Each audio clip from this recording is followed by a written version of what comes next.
Hi guys, welcome back to my YouTube channel. मैं सत्यम शुक्ला। आज मैं आप सभी लोगों को इस वीडियो में क्लास 10th साइंस केमिस्ट्री के चौथे लेसन कार्बन एवं उसके यौगिक को लेकर आया हूं। आज मैं आप सभी लोगों को इस लेसन का शुरुआत करूंगा। आज मैं आप सभी लोगों को बताऊंगा कार्बन की चतुर्थ संयुक्ता, यानी कार्बन में जो 4 संयुक्ताएं होती हैं वो कैसे उत्पन्न होती हैं, वो चारों संयुक्ताएं कार्बन किस तरह पूरी करता है। उसके बाद मैं आप सभी लोगों को बताऊंगा सहसंयोजी बंध कैसे बनता है, इलेक्ट्रॉनों का साझा कैसे होता है। तो देर ना करते हुए आप सभी लोग हमारे वीडियो को लाइक कर दीजिए और चैनल पर अगर पहली बार आए हैं तो चैनल को सब्सक्राइब कर दीजिए। और मैं आप सभी लोगों का समय वेस्ट ना करते हुए आज मैं आप सभी लोगों का इस लेसन को शुरू करने वाला हूँ। चलिए मैं आप सभी लोगों को ये लेसन शुरू कराता हूँ। सबसे पहले आपको क्या करना होगा, हेडिंग करना होगा कार्बन की चतुसंयोजकता। क्या हेडिंग करना होगा? कार्बन की चतुसंयोजकता। आप हेडिंग कर लीजिए कार्बन की चतुसंयोजकता। हमारे साथ आप हेडिंग करते चलिए और लिखते चलिए कार्बन की चतुसंयोजकता। चतुसंयोजकता। अब ये देखिए क्या होता है, ये किस प्रकार प्रदर्शित करता है कार्बन की चतुसंयोजकता।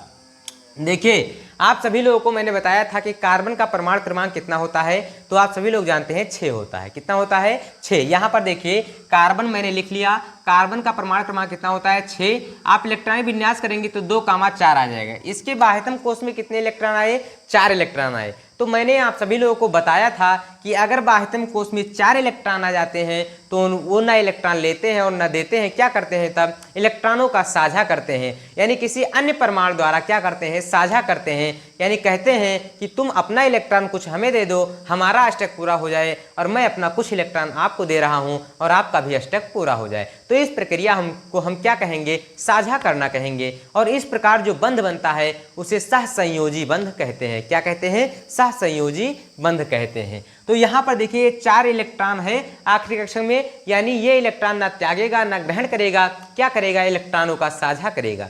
तो कार्बन जो है ये 4 इलेक्ट्रॉनों का साझा करता है, इसलिए ये क्या करता है? चतुसंयोजकता प्रदर्शित करता है, यानी 4 संयोजकताएं प्रदर्शित करता है। कौन कौन से संयोजकताएं प्रदर्शित करता है? तो क्या होता है? +1 +2 +3, यानी जो वो अपना जो इलेक्ट्रॉन वो ग्रहण करेगा वो संयोजकताएं प्रदर्शित करेगा। अब यहाँ पर देखिए कार्बन जो है वो अपने चारों संयोजकताएं किस प्रकार पूर्ण करता है, यानी कैसे वो अपना बांड जो है बनाता है। 4 सहसंयोजी बंध तो बनाता है, लेकिन किस तरह से बनाता है? तो देखिए अगर 1 इलेक्ट्रॉन का साझा करेगा तो एकल बंध द्वारा वो अपनी चारों संयोजकताएं पूर्ण करेगा। अगर 2 इलेक्ट्रॉन का साझा करेगा तो द्विबंध द्वारा, अगर 3 इलेक्ट्रॉन का साझा करेगा तो त्रिक बंध द्वारा वो अपना चतुसंयोजकता प्रदर्शित करता है। जैसे यहाँ पर आप देख लीजिए कार्बन जो है वो एकल बंध द्वारा भी अपना चतुसंयोजकता पूरा कर सकता है, ये पहला नंबर हो गया। दूसरा, द्विबंध द्वारा भी अपना चारों संयुक्ताएं पूरा कर सकता है। तीसरा जो है वो त्रिक बंध द्वारा भी अपने चारों संयुक्ताएं पूरा कर सकता है। इस प्रकार कार्बन जो है अपने चतुसंयोजकता को कंप्लीट करता है। अब देखिए यहाँ पर एकल बंध द्वारा कैसे जुड़ता है। आप मेथेन उदाहरण ले लीजिए। क्या ले लीजिए? मेथेन। मेथेन का सूत्र क्या होता है? तो CH4 होता है। क्या होता है? CH4। अब यहाँ पर देखिए C यहाँ हो जाएगा, एक H यहाँ हो जाएगा, एक H यहाँ हो जाएगा, एक H यहाँ हो जाएगा। अब देखिए ये क्या हो गया? कार्बन की चतुसंयुक्ता कंप्लीट हो गई। ये जो होता है ये चतुष्फलकीय समचतुष्फलकीय आकार का होता है। मेथेन किस प्रकार का होता है? समचतुष्फलकीय आकार का होता है। इनके बीच जो कोण होता है वो क्या होता है? कितना कोण होता है? ये क्वेश्चन जो है इंपॉर्टेंट है। कई बार पूछा गया है कि मेथेन जब अपनी चारों संयुक्ताएं एकल बंध द्वारा पूर्ण करता है तो उनके बीच जो कोण बनता है वो कितने डिग्री का बनता है। तो इसके बीच जो कोण बनता है वो मैं आप सभी लोगों को बता दूं 108 डिग्री, 109 डिग्री। कितना? 109 डिग्री 28 मिनट का कोण बनता है। 109 डिग्री 28 मिनट का कोण इनके बीच बनता है। ये आप जरूर याद रखिए, ये वेरी मोस्ट इंपॉर्टेंट है, क्योंकि ये कई बार क्वेश्चन पूछा गया है कि जब कार्बन अपनी चारों संयुक्ताएं एकल बंध द्वारा पूर्ण करता है तो उनके बीच बना कोण कितना होता है? 109 डिग्री 28 मिनट। या आपको 2-3 और ऑप्शन दे दिया जाएगा, उसमें से आपको इस पर टिक मारना होगा क्योंकि यही सही है। अब मैं आप सभी लोगों को बताता हूं कि सहसंयोजी बंध क्या होता है। सहसंयोजी बंध क्या होता है? तो देखिए किसी परमाणु द्वारा अन्य परमाणु द्वारा इलेक्ट्रॉनों का साझा करने पर बंध क्या कहलाता है? सहसंयोजी बंध कहलाता है। जैसे अगर ये कार्बन है, ये अन्य परमाणु यानी हाइड्रोजन से एक एक इलेक्ट्रॉन का साझा किया है तो एकल सहसंयोजी बंध का निर्माण हुआ है। यहाँ पर आप हेडिंग करिए सहसंयोजी बंध। क्या करिए? सहसंयोजी बंध। अब ये देखिए क्या होता है। तो अगर मान लीजिए कोई परमाणु है, वो किसी परमाणु द्वारा क्या किया? इलेक्ट्रॉनों का साझा किया, उसके फलस्वरूप क्या बनता है? बॉन्ड बनता है, यानी बंध बनता है। तो इस प्रकार जो बंध बनता है उसे हम क्या कहेंगे? सहसंयोजी बंध कहेंगे। एग्जाम्पल के तौर से मैं आप सभी लोगों को बता दे रहा हूँ। यहाँ पर देखिए, जैसे H2 लिखा हुआ है, ये H2 जो है ये किसी बंध से तो जुड़ा होगा। अब मैं आप सभी लोगों को बता दे रहा हूँ। देखिए, H के बाह्यतम कोश में कितने इलेक्ट्रॉन? एक इलेक्ट्रॉन होते हैं। इस H के पास भी एक इलेक्ट्रॉन होंगे। अब देखिए, H को क्या करना है? अपना कक्षक पूर्ण करना है। क्या करेगा? यहाँ से देखिए, ये इस इलेक्ट्रॉन से इस परमाणु से एक इलेक्ट्रॉन ले लेगा, इसका कक्षक पूर्ण हो जाएगा, आखिरी कक्षक में 2 इलेक्ट्रॉन हो जाएगा। इसी प्रकार क्या होगा? ये H भी इस इलेक्ट्रॉन से जितने इलेक्ट्रॉन देगा उतना इलेक्ट्रॉन लेगा भी। यही क्या होता है? साझेदारी का मामला होता है। इसी कारण यहाँ पर क्या बनता है? सहसंयोजी बंध बनता है। अब यहाँ पर देखिए कितने इलेक्ट्रॉन लिए? तो एक इलेक्ट्रॉन का लेन देन यानी आदान प्रदान हुआ है। तो यहाँ पर कितने सहसंयोजी बंध का निर्माण होगा? तो एकल सहसंयोजी बंध का निर्माण होगा। अगर यहीं पर 2 इलेक्ट्रॉनों का आदान प्रदान होता तो दो सहसंयोजी बंध का निर्माण होता। जैसे यहाँ पर देख लीजिए, O2 मैंने ले लिया, O2 का अब आप यहाँ पर स्ट्रक्चर जब बनाएंगे तो O हो जाएगा, O हो जाएगा। अब O जो है ऑक्सीजन, वो कितने नंबर पर है? तो 8 नंबर पर है। यानी इसका जब आप इलेक्ट्रॉनिक विन्यास करेंगे O का तो क्या हो जाएगा? 2, 6 हो जाएगा, आखिरी कक्षक में 6 इलेक्ट्रॉन। अब आपको क्या करना है? देखिए 6 इलेक्ट्रॉन को मैं यहाँ पर दर्शा दे रहा हूँ।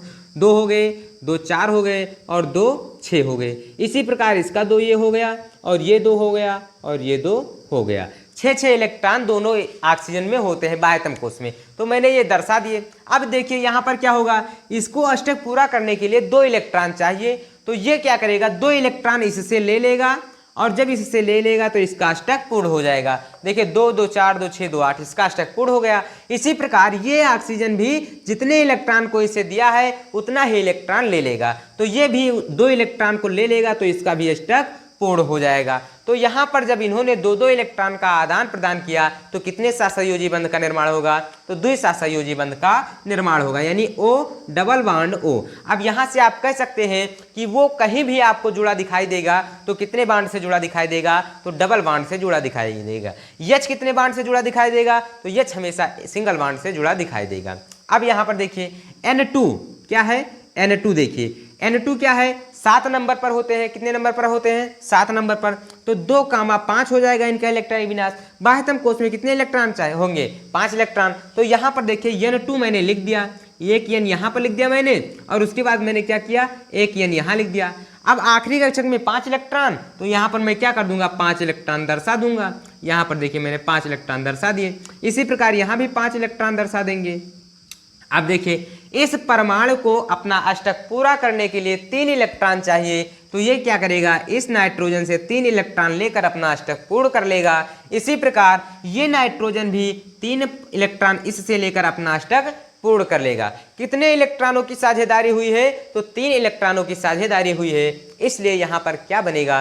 3 सहसंयोजी बंध का निर्माण होगा। तो यहाँ पर आप लिख देंगे N ट्रिपल बॉन्ड N हो जाएगा। यानी आप कह सकते हैं कि नाइट्रोजन हमेशा कितने बॉन्ड से जुड़ता है? तो 3 बॉन्ड से जुड़ता है, 3 सहसंयोजी बंध से जुड़ता है। ठीक बेटा, तो आप सभी लोग जान गए होंगे कि त्रिसहसंयोजी बंध क्या होता है और फिर एकल सहसंयोजी बंध क्या होता है, द्विसहसंयोजी बंध क्या होता है। जब 2 परमाणुओं के बीच 1 इलेक्ट्रॉनों का साझेदारी होता है तो उसे एकल सहसंयोजी बंध कहते हैं, और जब 2 परमाणुओं के बीच 2 इलेक्ट्रॉनों की साझेदारी के कारण बना बंध क्या कहलाता है? द्विसहसंयोजी बंध। और 2 परमाणु के बीच 3 इलेक्ट्रॉनों की साझेदारी से बना बंध त्रिक सहसंयोजी बंध कहलाता है। यानी कोई पूछे सहसंयोजी बंध कितने प्रकार का होता है तो आप बता सकते हैं कि एकल सहसंयोजी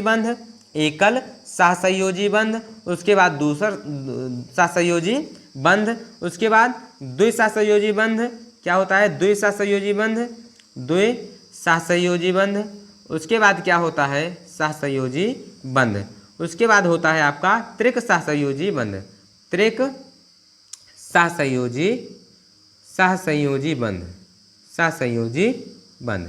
इस प्रकार जो है आपका सहसंयोजी बंध मैंने बता दिया, कार्बन की चत संयोजकता बता दिया। ये चीज़ आप जरूर याद रखिएगा क्योंकि ये वेरी मोस्ट इंपॉर्टेंट है, आप सभी लोगों से पूछा जा सकता है। तो अब हम मिलते हैं नेक्स्ट वीडियो में कार्बन के अपर रूप के साथ। तब तक के लिए धन्यवाद। अगर वीडियो पसंद आया तो वीडियो को लाइक कर दीजिए और अपने दोस्तों के साथ शेयर कर दीजिए ताकि उन्हें भी इस वीडियो की सहायता से मदद मिल सके।